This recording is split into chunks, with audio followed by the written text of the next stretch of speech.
కొట్టివారిపాలెం యొక్క శాపగ్రస్త కథ. మరచిపోయిన లోయ గుండెల్లో దట్టమైన అడవి వెనుక దాగి ఉన్నది. ఒకప్పుడు జీవంతో నిండిన ఆ ఊరు ఇప్పుడు భయంతో నిండిపోయింది. అరుణ్ నగరానికి చెందిన ఓ జర్నలిస్ట్. చీకటి కోణాల్లో నిజాన్ని వెతుకుతూ తిరిగేవాడు. చుట్టుపక్కల గ్రామాల్లో ప్రజలు మాట్లాడుతుంటారు. అక్కడికి వెళ్లినవాళ్లు తిరిగి రాలేదట. ఆయనకు కొట్టివారిపాలెం గురించి తెలిసింది.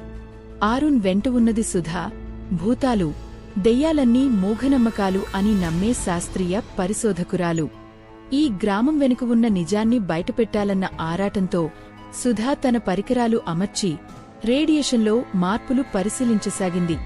మట్టికి రక్తం గుర్తుంది. అప్పటికి ఓ చల్లని గాలి విసిరింది.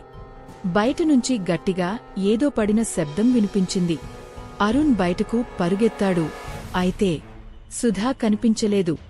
కేవలం ఆమె రికార్డర్ నేలపై పడి ఉంది.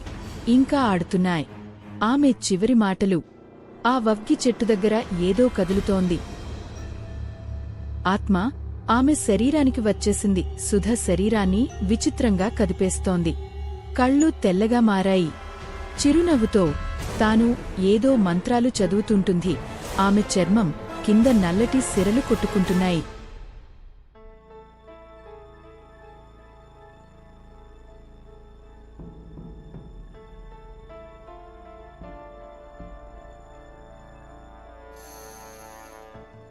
అయితే అప్పుడే రాము అక్కడికి వస్తాడు. తన చేతిలో ఉన్న లాంతర్ పట్టుకుని ముందుకి వెళ్తాడు. అక్కడ ఏదో కనిపిస్తుంది. అక్కడికి అరుణ్ వస్తాడు.